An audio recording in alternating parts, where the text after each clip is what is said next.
After months of back and forth, denials and tests, the IDF has finally released its report into the death of Al Jazeera journalist Shireen Abu Akleh. It concluded that it was highly likely that Abu Akleh was killed accidentally by an Israeli bullet while she was covering IDF raids in Jenin. This comes after Israel had originally denied responsibility, blaming Palestinian gunmen for killing her, while a forensic test from the US proved to be inconclusive. These results have been rejected by the family of Abu Akleh, who are calling on the US for a more thorough and objective investigation. But will it agree to this? Why did it take Israel so long to release the findings of the investigation? If the Israeli probe concluded that it was likely an IDF bullet that killed her, why did the US's reports come back inconclusive? How will this affect Israeli-Palestinian relations? Is this the end of the Shireen Abu Akleh case? So let's get to it. Is this the end of the Abu Akleh case? And should it be? Of course, Emily, Samer, and Yirmiyahu, you know the rules. You each get 30 seconds to make your case, and then we're going to pick up after. Emily, let's begin with you. Right. So first of all, thanks so much for having me. I just want to say that I really think this should be the end of the Abu Akleh case, but I'm not confident it will be, at least in terms of the rhetoric and the story that's being told. The fact of the matter is there are dozens of journalists who have been killed in the line of fire in wartime situations around the world, and yet the only one we continuously hear about is Shireen Abu Akleh. In addition to that, from day one, there was a lot of bias coming out about this case, even from the media. We didn't know who was behind it for sure. We didn't know if there was intent, and yet you saw sources like Al Jazeera. All right, we ran out of time there, but Yirmiyahu, let's turn to you. Give us your thoughts, and then we'll hear Emily finish up on that later on. Yeah, so as far as Israel is concerned, this definitely should be the end, because according to the IDF's definition itself, this was nothing less than an operational failure. So that needs to be internalized and implemented from the top down and also from the bottom to the top. Unfortunately, there will be those who will continue to use this tragedy as a means to paint a demonic picture of Israeli soldiers as bloodthirsty bigots that are given a free hand to kill whoever they want. And we know that that is far from the truth. So this should be the end of this entire chapter, but it will not be, unfortunately. All right, Samer, what do you have to say about this? This is only the beginning. It's not the end. It has been proven that the IDF lied on the Israeli public, lied in front of the Americans, and has proven that he is guilty in killing Shireen Abu Akleh. If Shireen Abu Akleh will not achieve justice within the Israeli judiciary system, then we will seek justice within the American judiciary system or even within the international judiciary system. Shireen Abu Akleh deserves justice, and those who killed her should be punished. All right, so that brings us to our next question. What should happen next? Obviously, we're hearing differing standpoints here. Israel's concluded that it is highly likely that Abu Akleh was killed by a stray Israeli bullet. How should justice be served? Because military prosecution says that there's no suspicion of a criminal offense here. Emily? So I think, unfortunately, sometimes there is no person who's criminally responsible in the way that a lot of people are looking for someone to cast blame on. This is a wartime situation. It was a situation in which the IDF was engaging in fire with terrorists who were firing back at them indiscriminately. Things happen, unfortunately, and it's important that there's an investigation, and it's important that this is taken seriously and looked into, which it has been. It has been with an investigation with the United States, and, you know, people ask, well, why is it taken so long? Why didn't Israel do this from the beginning? Because the Palestinians wouldn't cooperate. They didn't even want to hand over the bullet until much later, which was part of the reason that the results from the United States' investigation was inconclusive.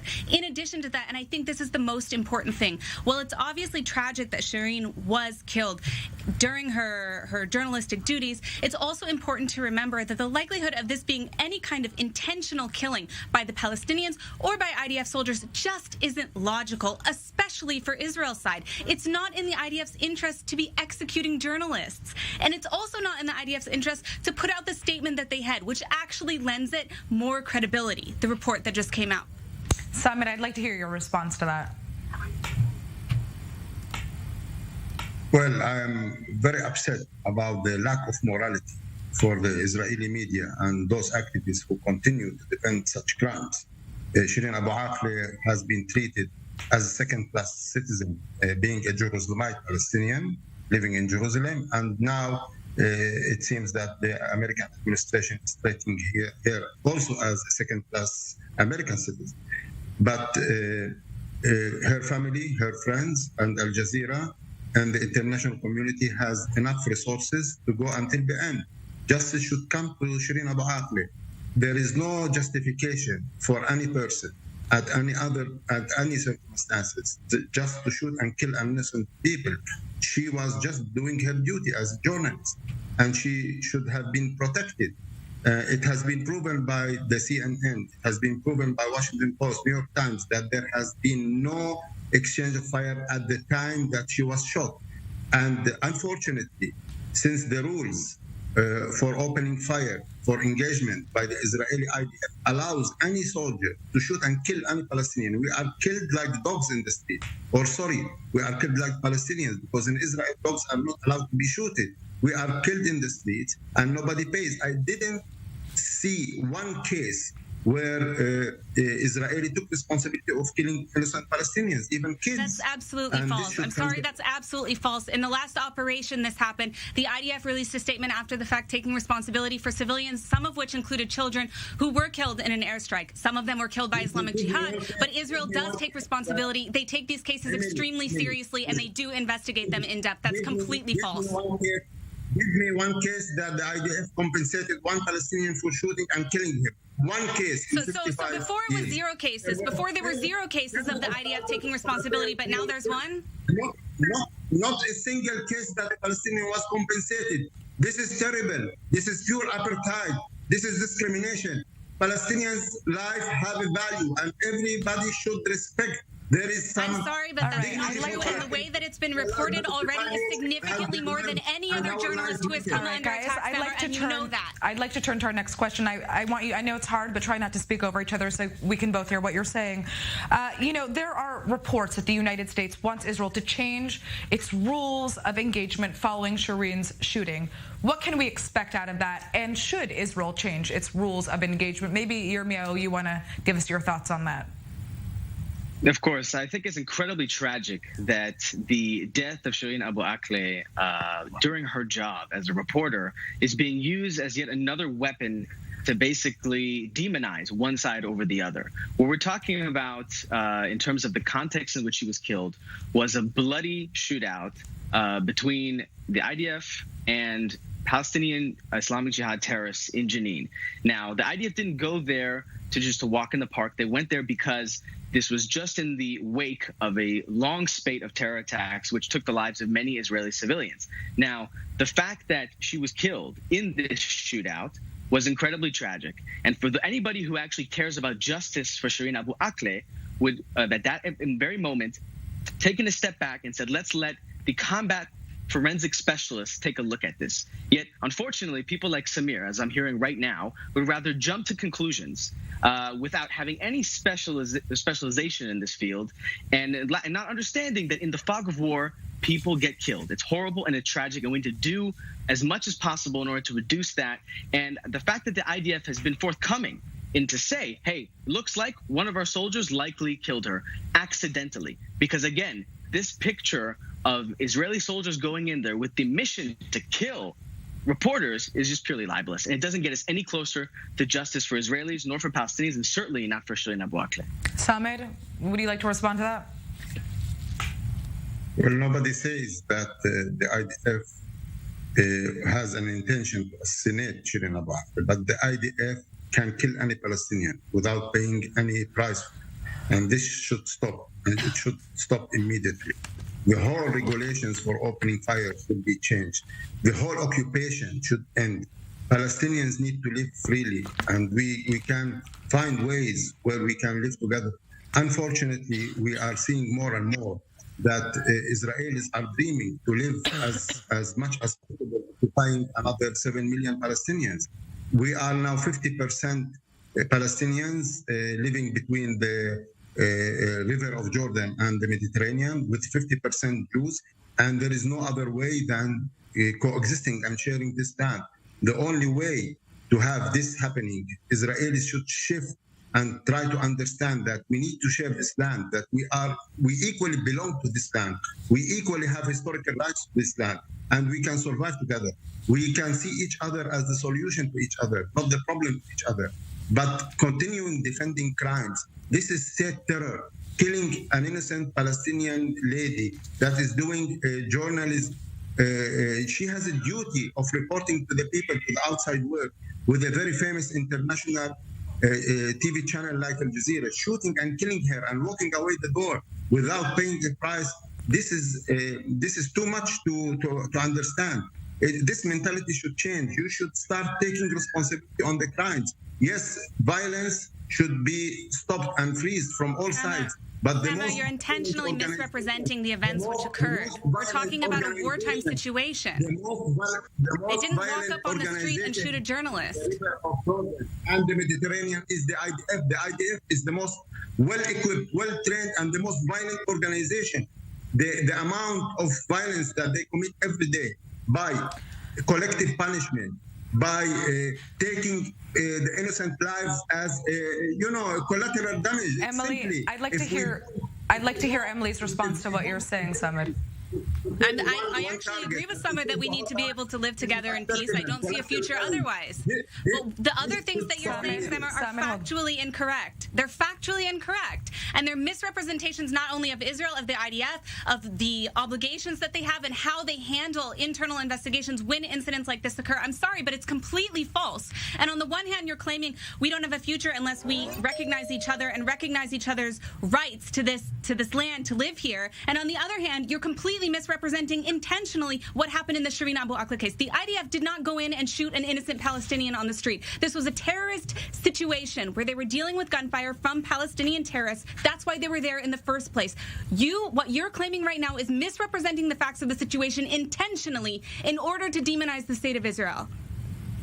All right, Yirmiyahu, this is... So I'm going to go ahead. I'm recognizing the right of Jews and Israelis to live in this land, the whole land, everywhere, in Haifa, in Jaffa, Hebron, and in Nablus. But I am saying also Palestinians have equal rights to live everywhere in this land, including in Haifa and Jaffa, and in Nazareth, and in Nablus, and in Gaza. We have equal rights. I say equal rights. You should start seeing us as human beings. You are seeing us as objects under your occupation. That's absolutely false. That's absolutely false. All right. Well, guys, unfortunately, my friends, we're going to have to wrap this up right now because we're going to continue this debate. Don't worry. We're out for a very, very brief break, a commercial break. But when we get back, we will continue this debate. We will talk about the U.S.'s involvement, international involvement in the outcome to this case. So don't go anywhere. We'll be back soon. Welcome back to Global Eye. I'm Natasha Kirchuk. We are back with our summit. We're still here with Emily Schrader, Samer Sinjilawi, and Israeli activist Yirmiyahu Danzig. Now, we've been discussing the IDF's recently released probe into the death of Al Jazeera journalist Shireen Abu Akleh. Before we continue our debate, let's take a listen to what her family has to say about the findings from that IDF report. The family from the beginning never really considered any of the stories and whatever the Israelis said. This was irrelevant to us. We believe they committed the crime and they are not in a position to do their own investigation in this crime. So we believe that if it wasn't for the pressure, from the US pressure, they would have never came up with such a statement, which is trying to cover up their crime, bending changing what happened, playing with words to cover up on this savage crime they committed in Jenin. It's unacceptable, and we will not accept. In fact, we are still demanding for justice for Shireen, either through the U.S. Administration, holding a just, independent, transparent investigation for the killing of Shireen, or through the ICC, which we believe are in a better position than the Israelis to perform a just investigation. That was Shireen's brother speaking. Now, Shireen's family is calling for an independent investigation by the United States or the International Criminal Court. What do they want to see come out of that? Let's start with Yirmiyahu. I think it's pretty self-evident what they want to see come out of that. I think that it also exemplifies, unfortunately, that many Israelis and Palestinians are still more interested in winning at the expense of the other rather than reconciling the traumatic histories that we both share. And the only way that that's going to be able to happen is here on the ground with the peoples that live in this land, not by bringing in foreign powers, whether it's the U.S. or the United Nations, in order so that we can actually create a better future for Palestinians and Israelis and so that another tragedy doesn't occur. Samed, what do you think the family is looking for in an independent investigation? Well, justice. The shooter should be brought to justice and he should be punished. He took the life of Shireen. And I think the family have enough resources to take it until the end in the ICC. We are witnessing now the case of the century. This will open the doors of the ICC against crimes against Palestinians, and it will succeed. We will see that this will be the case of the century, and Israelis will start paying for killing Palestinians. Emily, what's your take?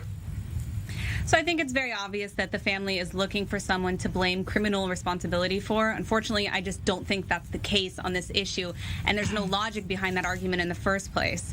So it remains to be seen what will happen with this case in the long term, but yeah, it's very clear what they're looking for here.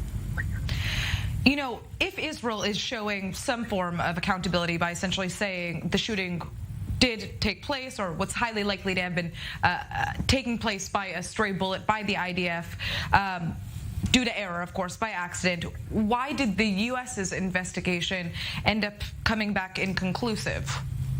I mean, I think if anything, this shows that the IDF is actually going above and beyond what the U.S. investigation actually was going through, because if anything, the IDF is saying, listen, we can't prove that this happened, but we highly suspect, based on all the other factors around it, that this was our doing. Of course it was an accident. Of course it wasn't intentional, but it was our doing. So if anything, that should give the IDF more credibility on this issue. And the thing that's really interesting about this is that it's a lose-lose for Israel, because if Israel comes forward and says, we did a thorough investigation and we know it wasn't us, the Palestinians and the Abu Akleh family and everybody who doesn't like Israel will say, oh, well, they're biased, we can't trust them. And yet, if they come forward and they say what they said now, then they're still angry about it because, oh, well, they didn't say they did it intentionally, which, of course, the IDF didn't do it intentionally, but that's what they're looking for. And let's say, hypothetically, that the IDF did come forward and say, you know, we did it, and this was a bad soldier, and he broke our protocol, and he executed Shireen Abu Akleh.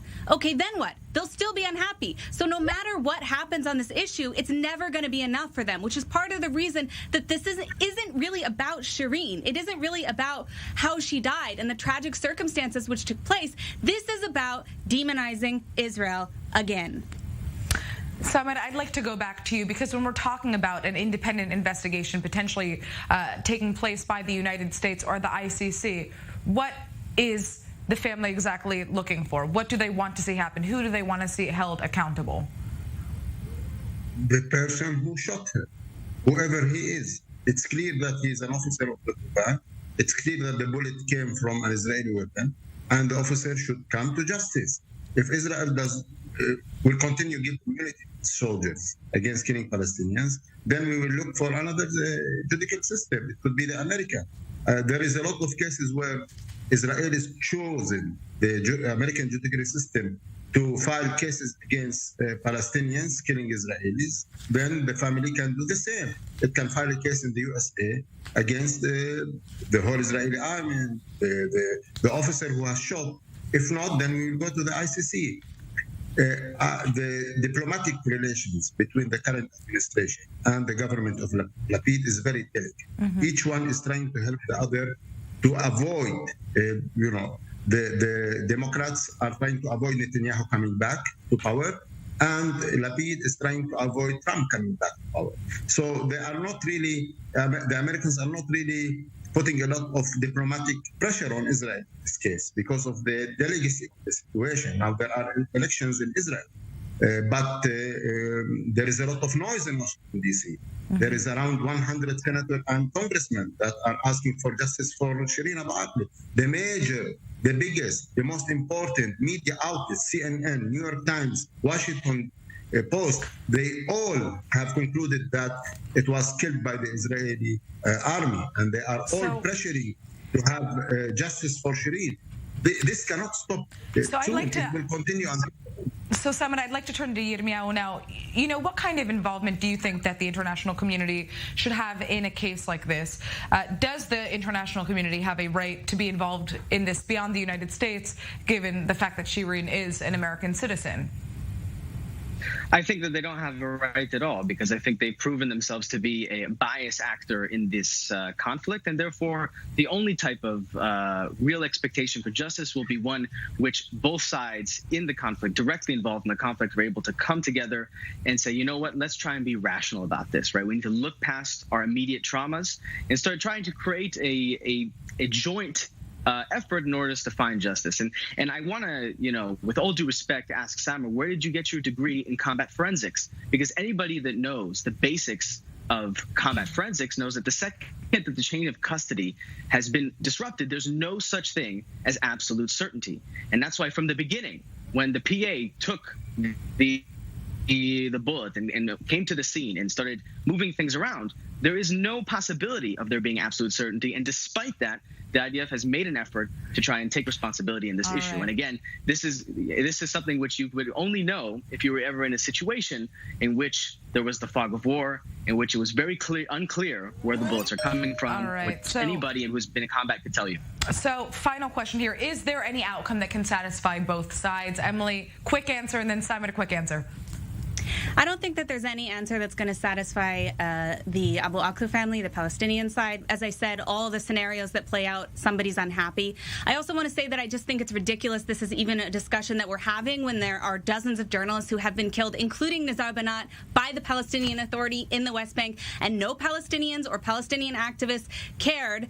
No Palestinians called for an ICC investigation. There isn't nearly as much pressure or international uproar over such incidents, despite the fact that he was a journalist just the same as Shireen Abu Akleh was. This is unacceptable. This is hypocrisy, and it further proves my point that this isn't about Shireen's death, her tragic death. It's about hating Israel. Samer, one line, because we have to end this conversation. Well, Emily says if one journalist was killed somewhere, let's kill 100 Palestinian journalists every day. It's okay. Journalists can be killed. This is okay. We are calling for investigation, for independent investigations, and we will wait for the results. Currently, the Israeli army refuses to do a criminal investigation, so somebody else should do it.